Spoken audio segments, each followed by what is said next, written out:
thank you for that wonderful introduction. Can you guys all hear me? Yes? Okay, so please I want my panelists to come up. Susan, Shavonda, Kim.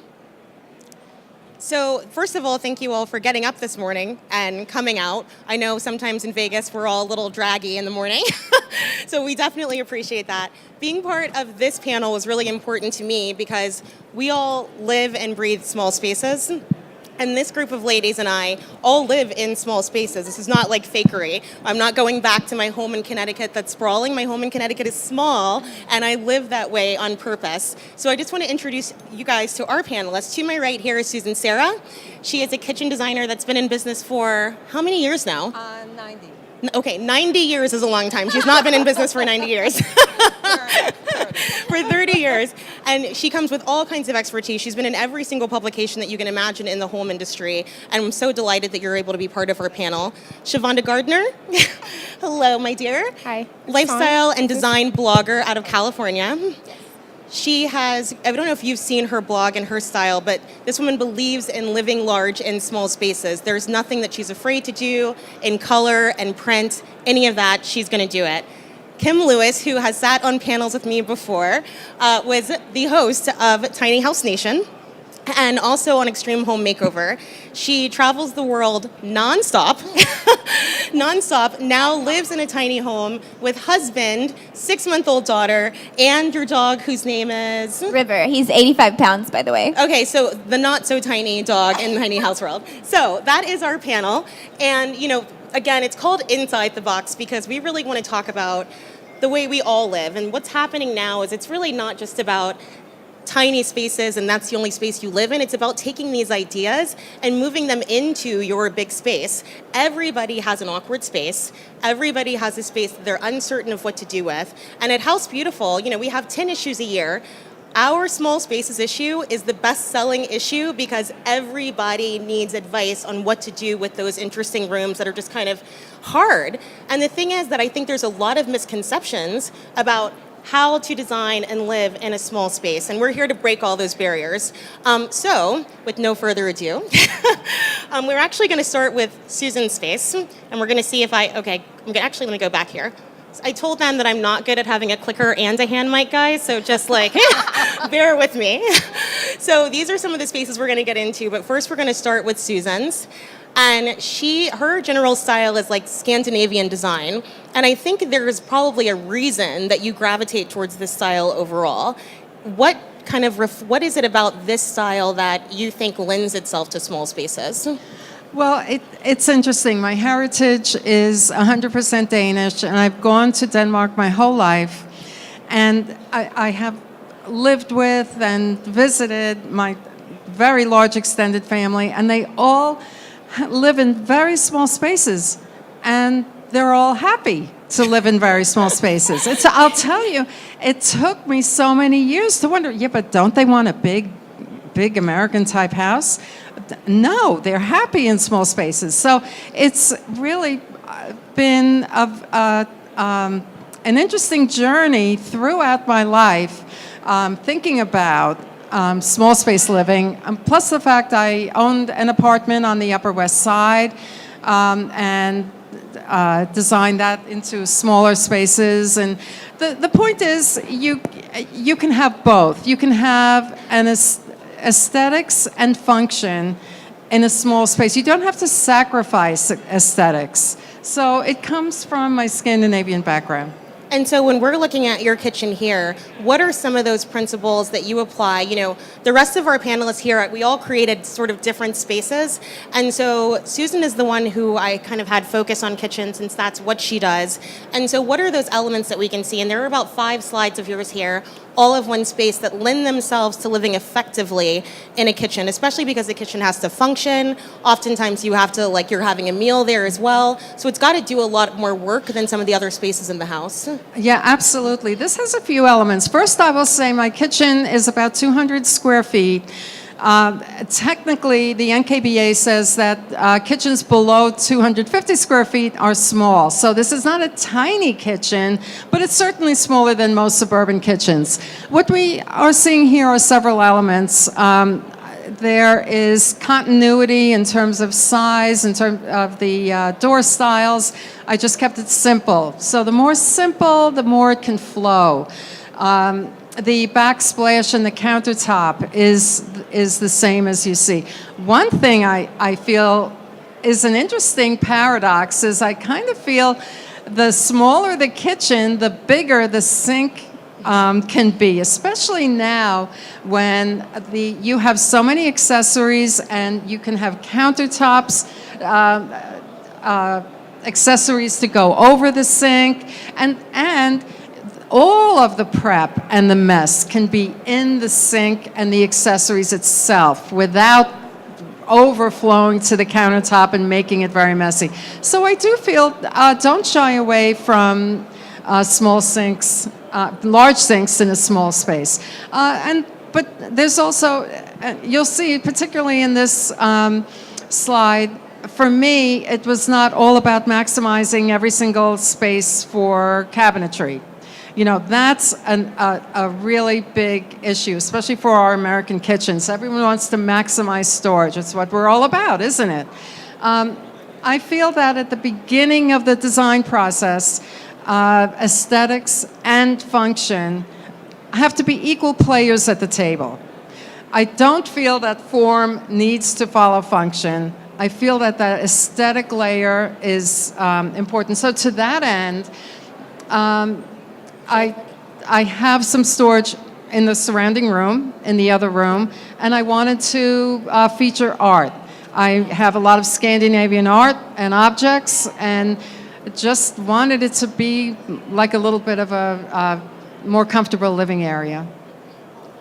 Yeah, and one of the things when you were talking about the backsplash actually carrying up, and sorry guys, let's go back. When you were talking about that wood element kind of carrying up, I think that's so beautiful. And obviously you don't have to have that continuous surface go up, but it does make a difference, I'm sure, in terms of cleaning, kind of having that seamless line that's very like Scandinavian in form.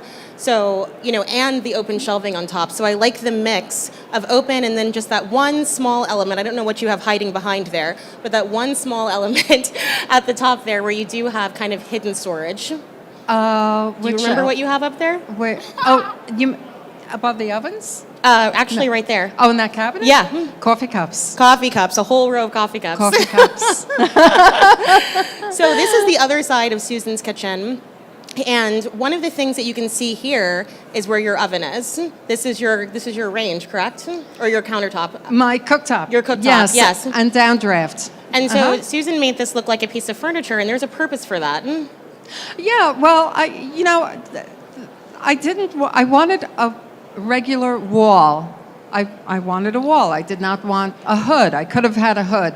But I wanted it to just look more comfortable. Comfort in this kitchen is everything. Comfort in the kitchens I do are important. So I have the downdraft, and then I put that shelf, which I'm not really, I have to do something else with that shelf. But the shelf. Always designing. Yeah, right. But the downdraft comes up, and let me tell you, the shelf actually captures whatever fumes the downdraft does not capture. So it's actually very useful. I designed it specifically for that purpose. And the legs are, this is the only place you see I designed the feet for this piece. And it's just kind of a standalone, nice little, and then the art. Really, everything, in this case, it followed the art. I needed art, real art, living room art, which bring it in. So that's what I did there. I love that idea because I think so often when we talk about inside the box, we can also talk about thinking outside of the box. And when we think about our kitchens, we think about them simply as kitchens.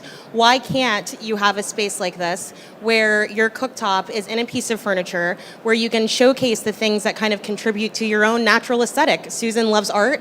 Art is a part of her design philosophy. And so having it in the kitchen in a place where she's maybe boiling pasta, right, is as important to her as having it in a living room or another entertaining space. So anytime, I think, especially in a small space when every single square foot matters, you want to really think about what you can get out of that space and how it still makes you feel good, right? And when you're in your kitchen, and this one is a little bit siloed from the rest of the house, you can see that there is an opening into another space there, but this is not an open floor plan kitchen, right? This is a room. No. This is a room that has Separate. a function. Mm-hmm. And I think this next picture of yours, so this is would you call this the back or the front of the kitchen?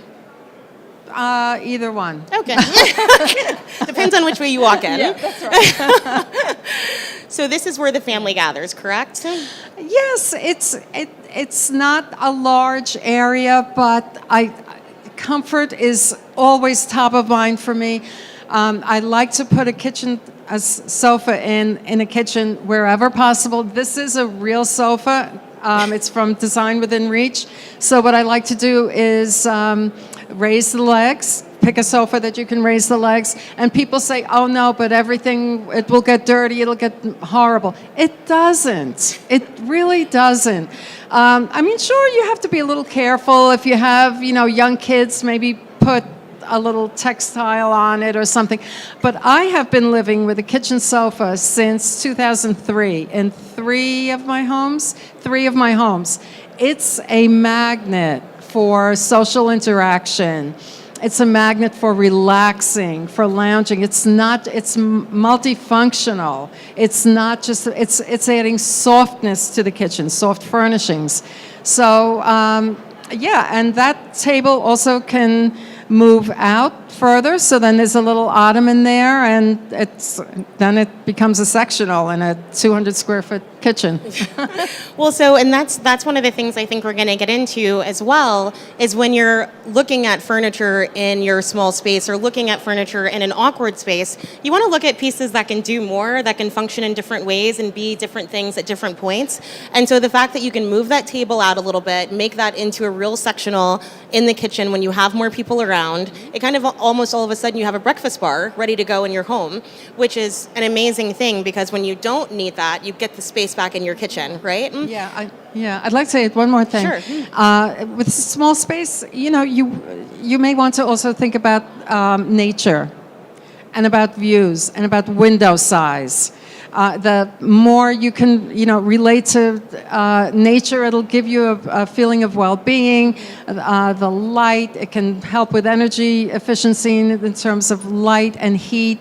So that's very important. I have to say, as I mentioned to you guys, I live in Connecticut in a very small place, and the reason that I went with the apartment I did is because of the bank of windows and the ceilings. Of course, I needed small space. You can't have low ceilings and no windows; you'll go crazy. So the windows and the ceilings are what can kind of make a space naturally feel much more kind of comforting and open, while still just kind of having the function that you need in that general space.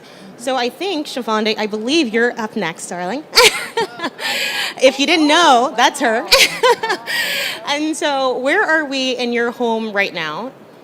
This is the everything room. This is the everything room. Can you guys hear Shavonda okay? Yes. Sorry, can you guys hear me?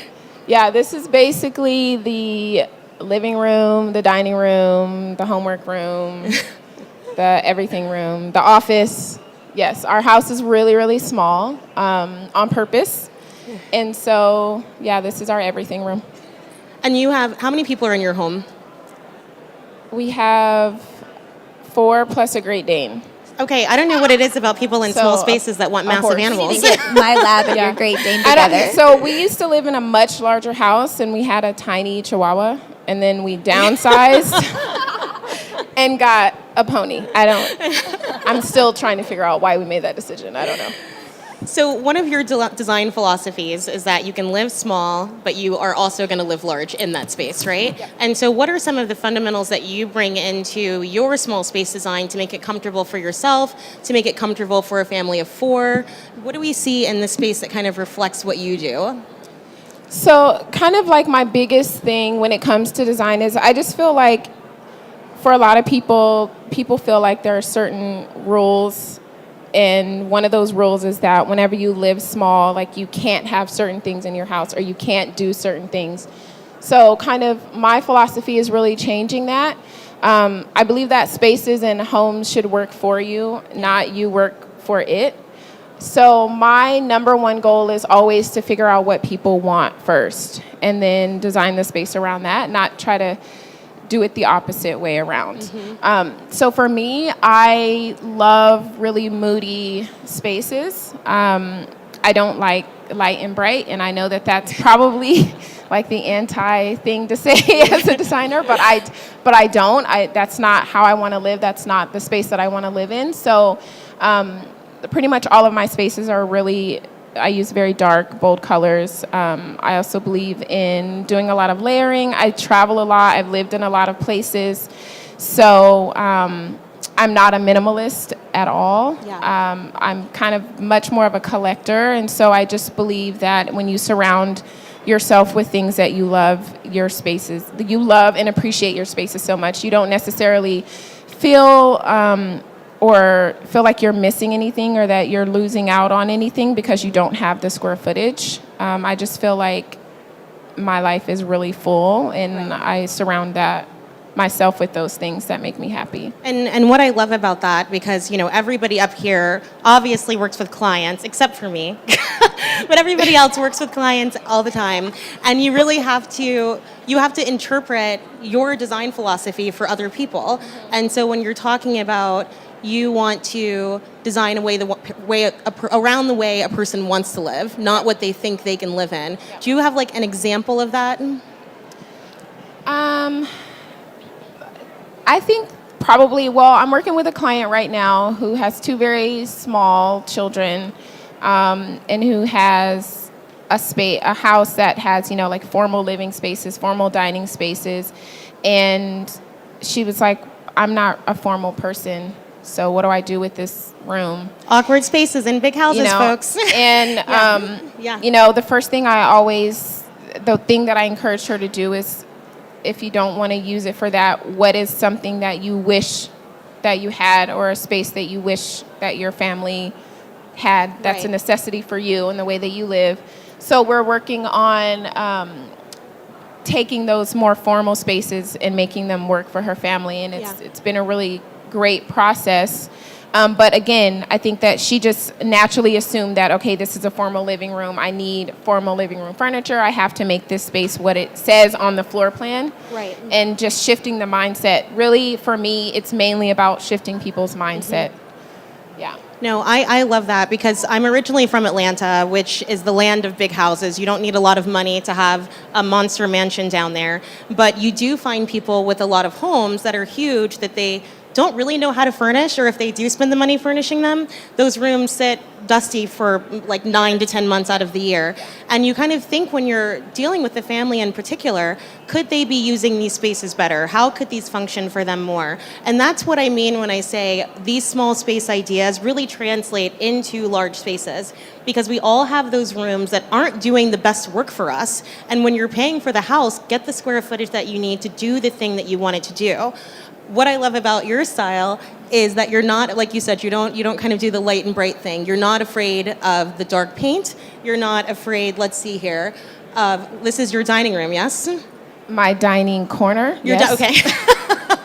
This is the dining corner. Yes. I think this might be off the everything room. And yeah. And then this is a powder room, a bathroom. That's our bathroom, the bathroom that a teenager, 2 women, a Great Dane, and an 11-year-old share. Yes. So this is again being unafraid of pattern and really just embracing what you love. And I know some of us get a little pattern phobic. I love pattern too. But when you find something that you're attached to, first of all, it's wallpaper.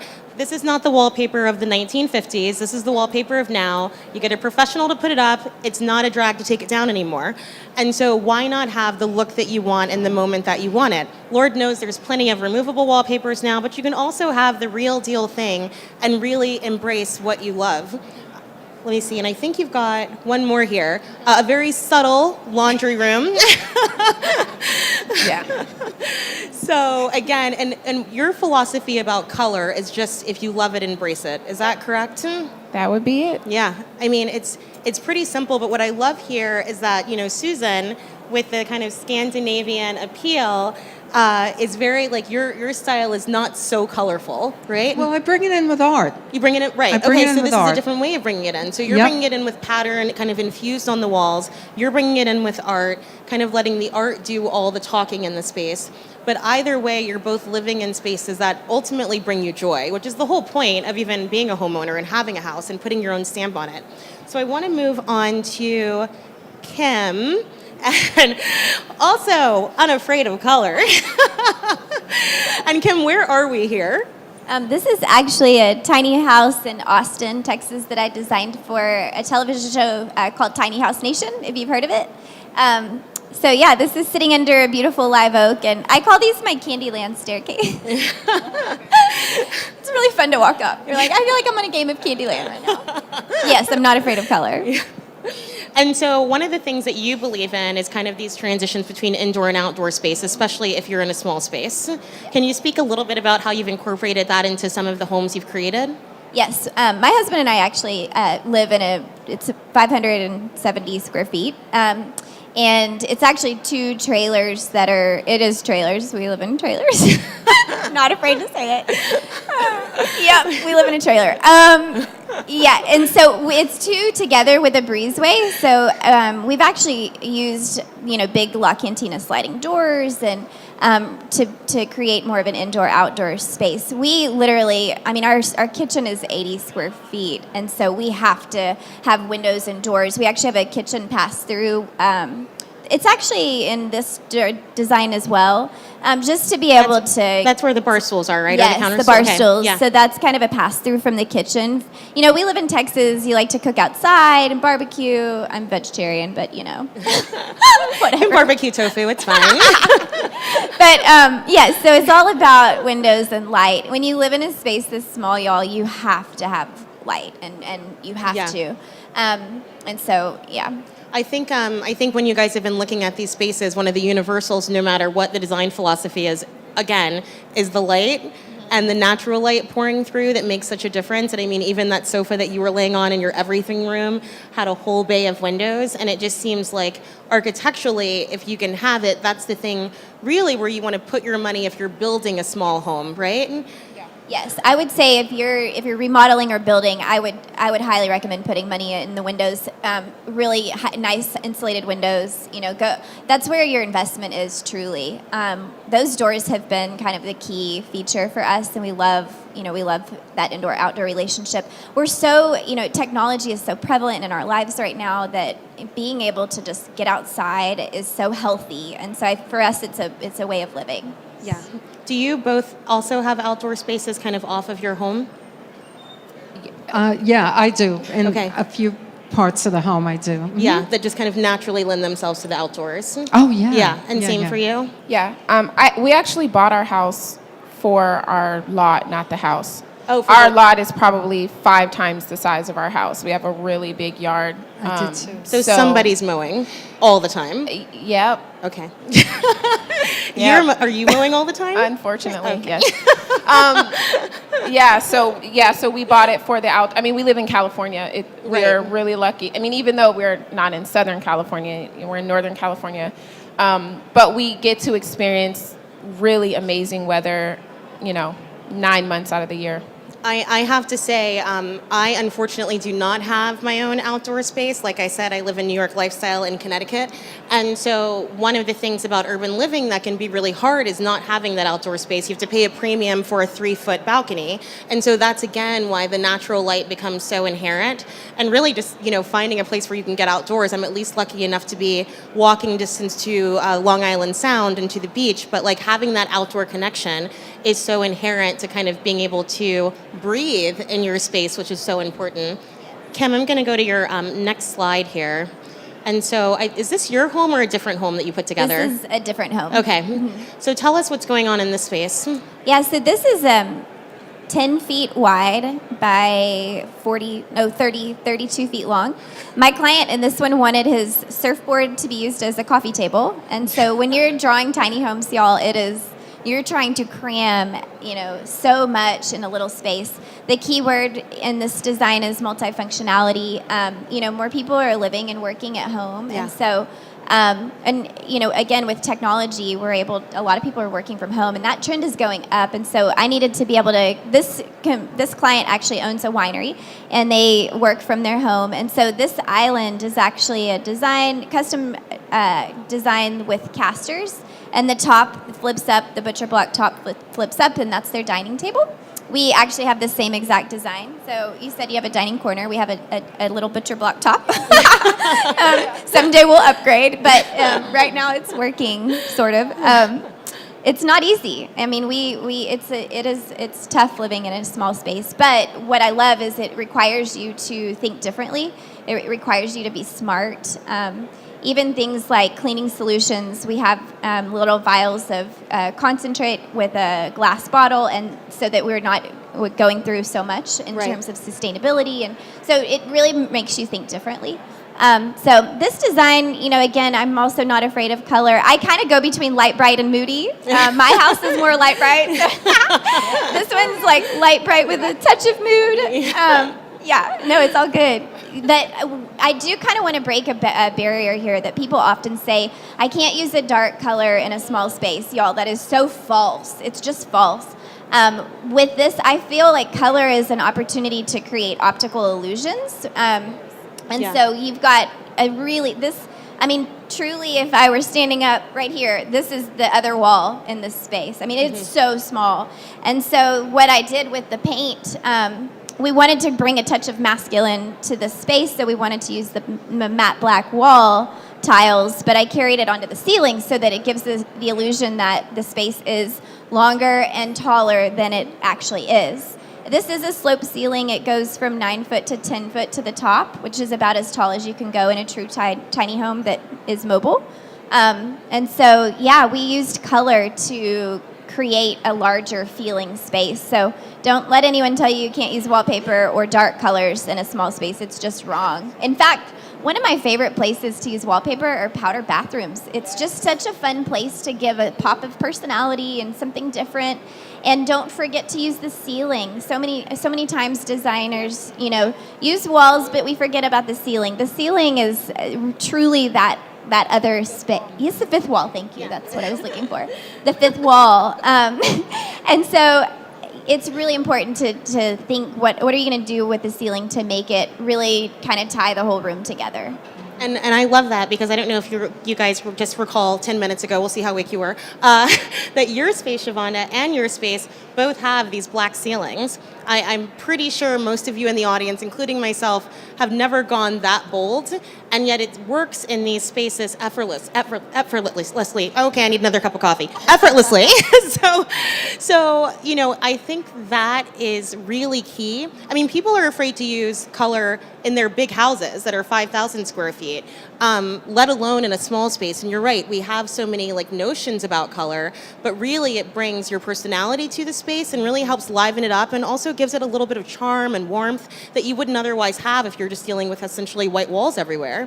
Right. The other thing that you and Susan did, which I've noticed, and so Kim I interviewed maybe a couple of years, I don't know, many years ago, sometime in the last 6 years, for one of the small spaces issues in House Beautiful. And one of the things she really talked about was using vertical space, which is, again, something that translates into every space, no matter the size of your home. And you've done it here in the kitchen. You have other slides that you do it well in. Susan, you did the same thing in your kitchen. That seems to be a real tenet of living in small spaces, is using kind of every moment that you can without making it feel cluttered. And I think you guys have both done that effectively. Yeah, I would encourage you, if you're remodeling, to go into the space, if you have the opportunity while it's being framed, and look for those nooks that you can add a bookshelf. People often forget, again, the higher areas where you might be able to add a shelf. Books are, so I collect books, I'm a collector too, so I really like having kind of just, unexpected, I call them Easter eggs, unexpected places to add storage. And the best way to find that, if you have the opportunity, is while you're framing in the wall space. Yeah, you've created some interesting little nooks in your time. I have a lot of stuff, y'all. I mean, I'm not really a minimalist, and we're living in 570 square feet, and I work from home, and I'm a designer, and y'all know we have so much stuff. As designers, we're constantly carrying samples, so you have to find places and get really creative with storage solutions. One more thing I wanted to mention on the color note is I like to think of color as a fashion. And so, I'm really tiny, so I'm not really going to want to wear horizontal stripes that just makes me look squattier. So if you look at your space when you're starting to think about color, no matter what size your home is, you can use color to exaggerate lengths, just like fashion. Yeah. I love that tip. And it's, while we draw from fashion in this world all the time, we rarely use the same applications, right? And so it's nice to kind of think about how you dress yourself is how you dress your house, right? It's still a reflection of you. I'm going to go to your next slide here and see where we are. Again, with these windows going from the outside in. And this is a guest room, a master bedroom. I guess everything's like a master in a tiny house, right? Like there's Everything is everything. like everything's everything. Yeah. This is our bedroom. This is your So real this bedroom. is my house, Okay. yes. And it's the light bright version. But yeah, so we have a walk-in closet. Wait, where's this walk-in closet? Well, you just take 2 steps and it's right there, Carisha. Don't you see it? Still searching, folks. It's the shelf. Okay. That's where our clothes So are. behind the bookcase. Behind the bookcase. Okay. That would be a walk-in closet in my world.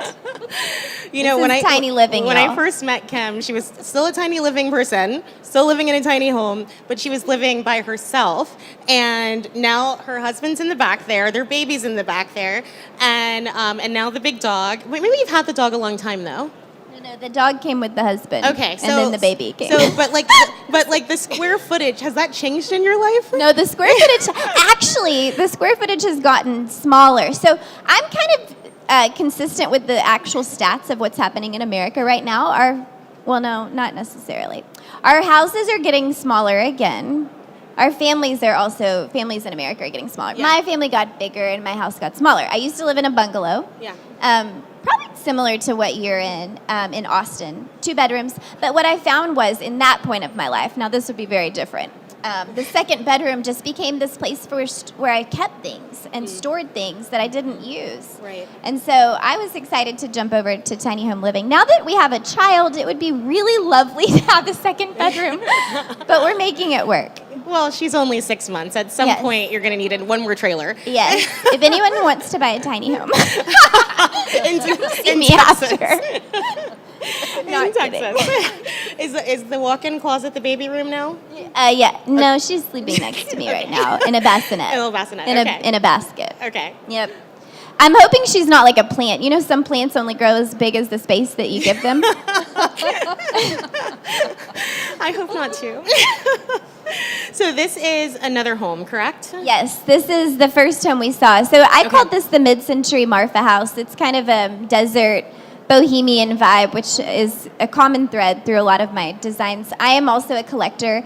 I think no matter what size home you have, you want to surround yourself with things that tell your story. So I'm very anti like flipping through a catalog and kind of getting the whole collection. I really enjoy, I travel a lot also. And so everything in my home has a story. And what's so cool is, people come over and they'll pick up something. Oh, I got that in Cambodia. Or, it's really your design of your home should tell your story. And that's what you should be doing to help your clients translate that into their own space. Yeah. And some of the fun elements you did here, I keep saying what I love about this panel. Obviously, I love this panel. I wanted them on my panel. So one of the things that I love that you do here is you're unafraid of having impact in your space. So that is not a typical barn door. You've done something cool there.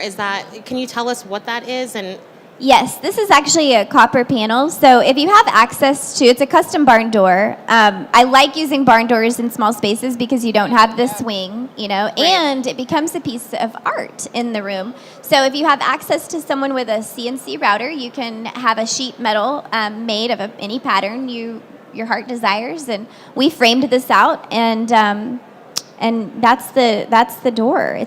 It does truly become a signature piece. The smaller a home is, I think, the more opportunity you have for every surface to make a statement. No matter how simple or how grandiose that statement is, you have an opportunity to make a statement. So. And does this ceiling also have it looks like it also has a bit of a slant? So Yes. you guys can see, thankfully, Kim did not make this little loft space into a bedroom. Because, we've all seen the shows where they're crawling up there with a ladder, and I'm like, what adult is doing this? Please help me. But this in your house... Nobody wants that. Nobody wants that. But this in this home is storage, yes? Yes. Yeah, so this goes back to kind of capturing those negative spaces for storage. We added a luggage rack on the higher end of the slope in this, we would call that a hallway in tiny home living. It's 3 feet long, but it's a hallway. And so the luggage rack is perfect for fishing gear, skateboards, things like that, your outdoor gear. And so and luggage. Our luggage goes up there. So it's a good place to capture space. You try to avoid putting things under your bed, but that happens. But this is a good solution for those bigger items if you don't have a storage closet. And this is one of the things when I was talking about, Kim kind of using that vertical space. When I was interviewing her, she was talking about kind of looking above the jamb. If you have those high ceilings, looking above the door jamb essentially for space for those things that you don't often go to, right? That's a very inconvenient place for things that you need to access on a regular basis. But for other things, when you're looking for solutions for storage in your home and you don't naturally have an attic or naturally have a basement, it's looking in these spaces, like you say, that maybe you wouldn't typically think of. That's right. Yeah. So I think we might have. Oh, one more There's space River. here. Oh, there's the little tiny dog. Yes, this is my house actually, in Austin. So I feel like Shavonda was saying, this is your everything room. Yes. Yes. Yes. Because I see, you've got your kitchen, your living, your office space closest to us, and Yes. your patio off of that. Correct, Yeah. and dining. So there's our island with the flip-up table. What's fun about the island in this scenario is that island really has 3 places it can move in the kitchen, which gives us flexibility in how the kitchen is laid out at any given time. Our first year in this house last year, we had 15 people over for Thanksgiving, y'all, believe it or not, and everyone sat inside, except the kids. They sat inside? Inside. Yeah, we fit Nobody a table thought she was down the going to middle. say that, did you? My mother-in-law is here. She can attest to this. You what? No, that's great. Yeah. So, we use reclaim floors. One thing I wanted to mention, I really believe appliances are also kind of that barn door philosophy. Appliances are another opportunity in the kitchen if you have a small kitchen or no matter what size to really add another piece of art or statement. So again, I love color and I tend to skew toward retro colors. Yes. So I used a more retro style appliance here, and then the refrigerator is not an eyesore, but rather a fixture. It's like a piece of jewelry on the outfit. No, and I think that's. There we go. So one of the things I'm going to throw to all of you guys is kind of, I think we essentially get their small space philosophies, but what do you think like the pitfalls are that people fall into aside from color that stop them from really creating a space that makes sense, a small space that makes sense and really works for their family? Is it the furnishings they're choosing? Is it just kind of their philosophy about the space that they're afraid to bring in those things that they think can only live in a large space? Well, I think you're right about fear. Yeah. And I think people automatically think, like we've talked about, that everything has to be light and no clutter, and you can't personalize too much. And sure, clutter can be an issue, but you have to kind of curate. It's okay to curate the clutter. That's okay.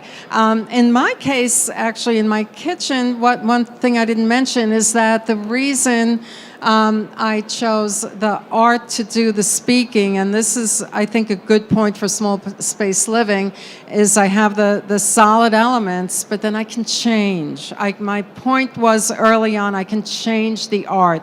I can change the whole vibe of the kitchen by changing those paintings. Those are actually vintage lights, vintage Swedish lights, but I could add red. I could add whatever I want to do. Yeah. So if you build it, design, and change, you have a really exciting place to live. Ladies, any additional thoughts on that? Yeah.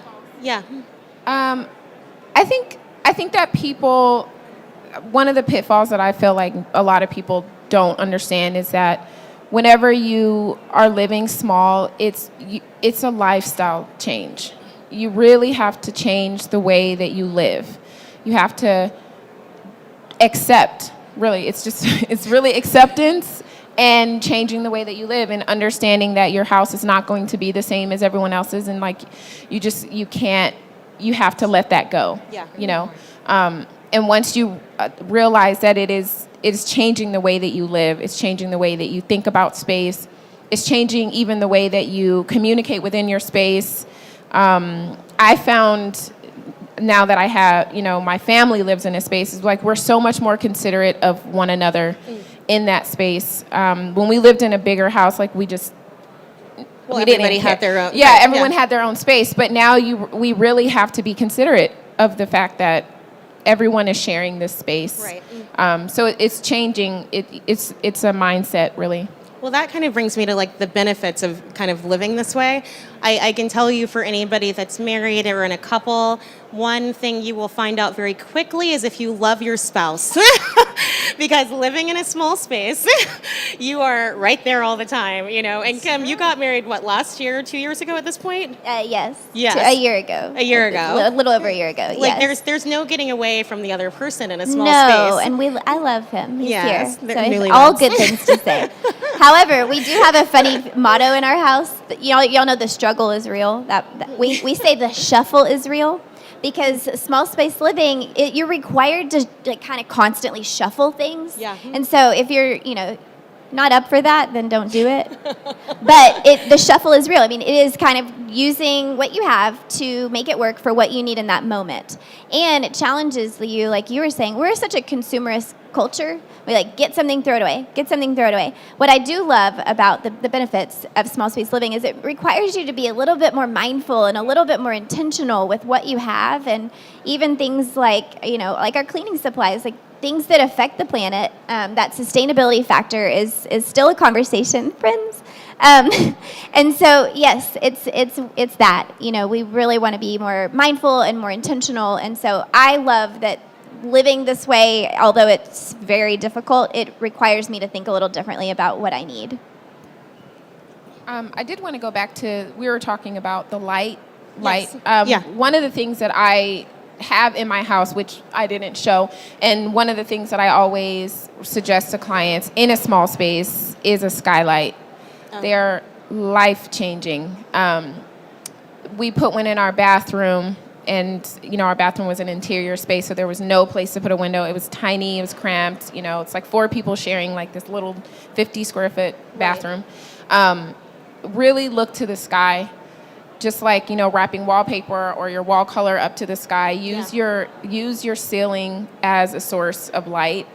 It is incredible how much light you can get in a space from a skylight, or even just a solar, like little pop, one of the round, smaller ones. I mean, it's incredible what you can do with that. And if you do have a small space, sometimes people don't want to take away from a wall space to put a window. Right. It's a great opportunity to do that. I want to make one note. You can barely see it, but let's see. I don't even know if it's in any of the images. That's okay. On the end there, it looks kind of like an open area that's a little messy or whatever. Okay. No, that's okay. You sure? Yep. I finally got it. It's okay. You're dangerous with that. You're Took me a minute. dangerous with that. Okay, you tell me where to stop. Yeah, see, I think it's only in that other picture. Stop. Okay. Yeah, in this area right here. I designed that to be an open spot to house. Actually, what I bought a vintage bar cart. You're talking about, just so we're all clear, on the right-hand side, under the countertop. Yeah, Okay. I mean it's a little messy, but forgive me for that. But that is a vintage bar cart, and what that does is it houses my appliances. It houses the big KitchenAid mixer. It houses the Vitamix, which is up there on the counter now. It houses the Cuisinart. So I'm able to have a relatively clean counter and have this vintage bar cart, which looks great. It slides out. So that's just another solution for the constant countertop clutter that you have, and just the good. No, and I think everything you guys are saying, and keep in mind that, Kim lives in the smallest of all the spaces that we're in, right? And so you do. People started asking me, do you design tiny homes because you're tiny? And she is really tiny, as you saw when she stood up. She lives in the tiniest of the houses, kind of going up. Susan, I think probably yours might be the largest of the spaces up here. Maybe. But really, all these philosophies work in all of these different spaces. I'd say my space is somewhere in between. So we don't have the shuffle necessarily, but we both can't be at the oven at the same time, as a for instance, right? Which is fine for me because I'm happy with a glass of wine in my hands. So you know, I think that all of these ideas work because they really are universal to the space you're in. And even when you're thinking about kitchen design and you have a grandiose space, you have to remember that nobody actually wants to walk all these distances around massive islands and back and forth across the kitchen if you're really using the kitchen. What I've been finding more so than anything else, and if you guys come to my panel later, sorry, I'll repeat this, but what I've been finding is that with more people are designing their spaces, if they have a large space, into zones, because that is taking that small space philosophy. If you've got the big kitchen, this becomes your breakfast area that might have your beverage refrigerator and, you know, your coffee area. And then this space on the other side of the kitchen and closest to the dining area might be where your wine cabinet is or where your wine glasses are. And so even in large spaces, we're thinking about how we can divide them up to make them make sense for our homes. In small spaces, there's no choice. You have to think about it constantly. But those philosophies are the same things that translate into other people's larger spaces, and that's why I think the conversation is so relevant. Yeah. I think from a philosophical standpoint in architecture, no matter what the size is of your home, I would vote for going smaller because we have so many things that are disconnecting us as a family unit right now with technology.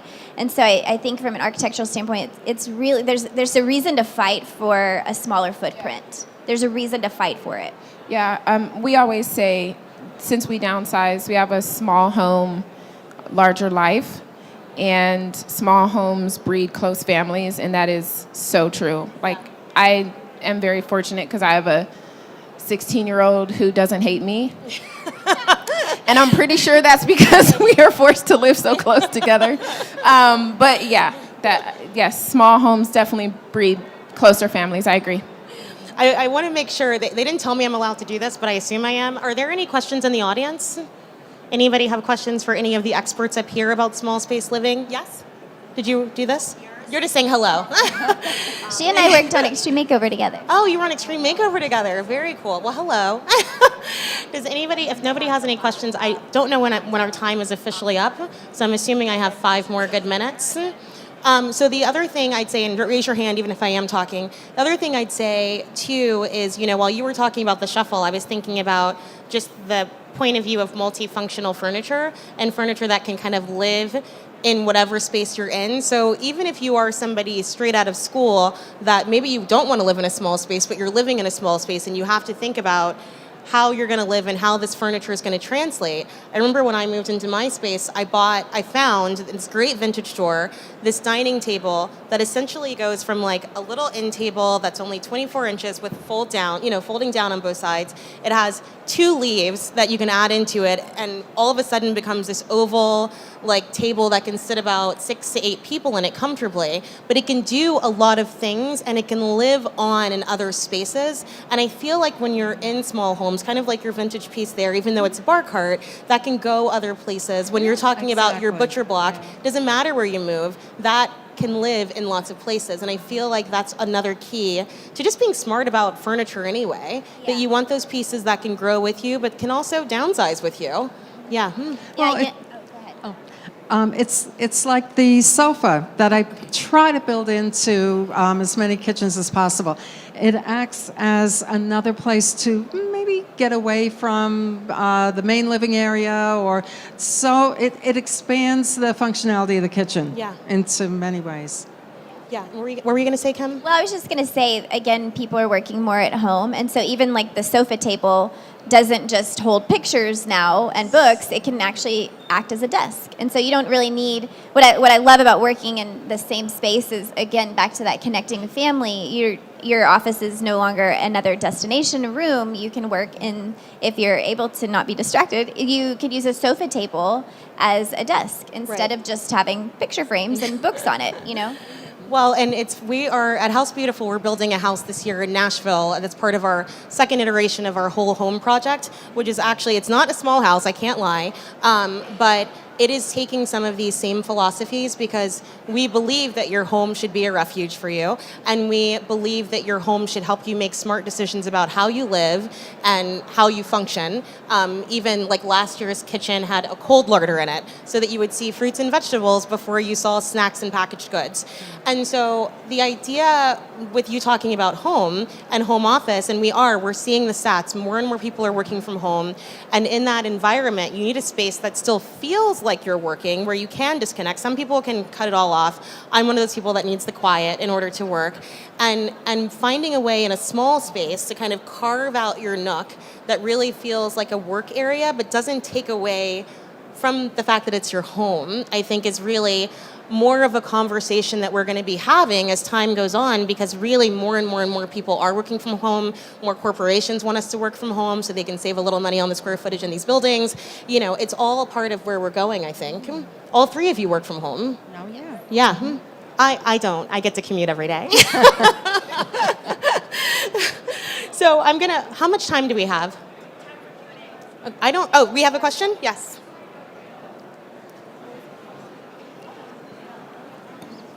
Hi, I was curious about, in these small spaces, how are you able to incorporate smart home technology? Because I figure if you could add something, you'd get a lot of bang for your buck, since it's basically one large space. Yeah. I want to start that off, or you want to go? No. I can tell you, I haven't touched a light switch in ever since Philips came out with their bulbs. I've covered up. I'm like Susan, so I have a ton of art. I am like the ladies over here, in which wherever I go, I like to collect art from the place that I'm in. So whatever the thing is that they're known for, I want to have. And so my walls are covered in art, more like art gallery style than one single beautiful picture. And so I was like, this light switch is kind of messing up my world right now. This guy could have a piece of art here. So I walk into my very small place where I could do this and flip the light, but I don't. I also, because I commute, I'm gone minimally 12 hours a day from home. So when I finally do come home, I don't want to work anymore. I want to spend time with the people I love, as we all do. And so for me, not having to stand in front of the oven and make sure that the chicken or the whatever is at the right temperature, having those probes and having it come onto my device is something that, these are very simple things, obviously, but for me, it's really lovely. It's lovely to be just sitting on the sofa, having that glass of wine, being able to dim the lights, if you will, and not having to run back and forth to the kitchen.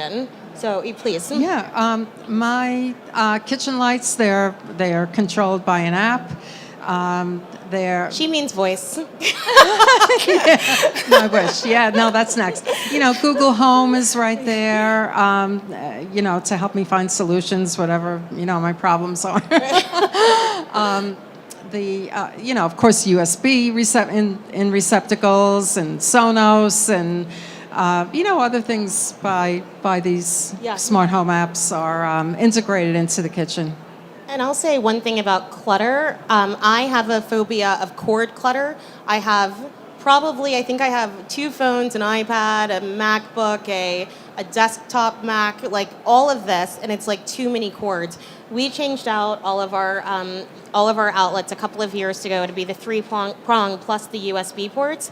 So just not having that extra thing that is connected to everywhere makes a huge difference for me. And I know at this show, well, we've seen it actually in maybe the last couple of years, and also at some of the other trade shows in Europe. The being able to have power your device on top of the countertop is becoming more and more prevalent, because these companies have finally decided to all get on the same platform and use the same thing, so that we can do that no matter what type phone you have. So I think all of that will kind of help us hopefully also get away from just the clutter of cords as we have more and more devices and are more and more connected. Well, I wrote a piece last year, a detailed piece on technology in the kitchen. And you're absolutely right. A lot of these brands are still not on the same platform. So, one might do one thing, one doesn't do another thing. It's I don't know if we're not 100% there yet. by any means, Yeah. but we're close.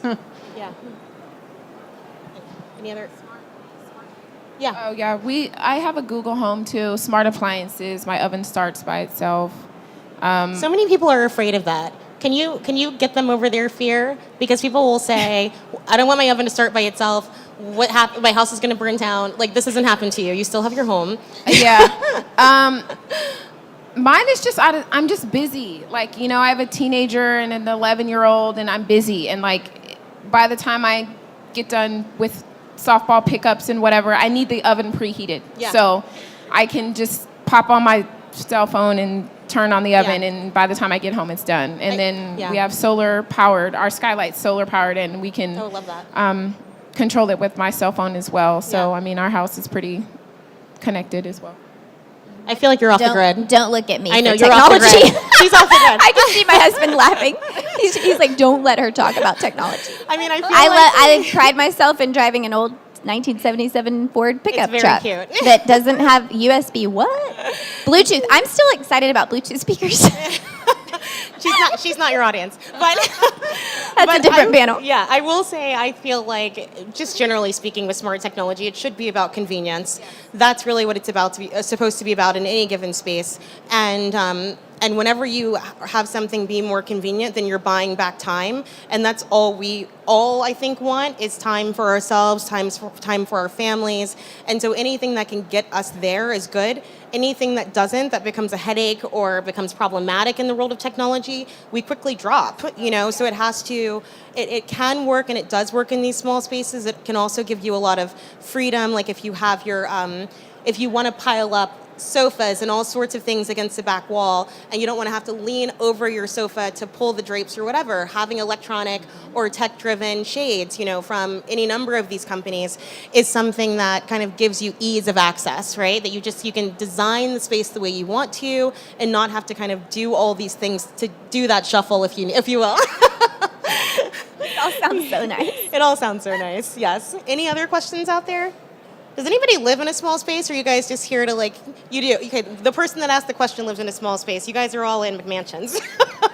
I hope that you're all able to leave here with some, like, real ideas about how to implement some of these things into your home and be unafraid of taking on those, like, spaces that feel a little uncertain. Who cares if it's, you know, the dining room that you want to use in a different way or the formal living room that you want to use in a different way? Think about the needs of yourself, the needs of your family, where your family's going future-wise, and build a space even for yourself or for your clients that reflects that. And really use the square footage in your space to create a home that works functionally for you, but it's also beautiful. You know, and I think that's what we hope the overall takeaway is be unafraid. So thank you all for coming. Appreciate it. Thank you. Starting your morning with us.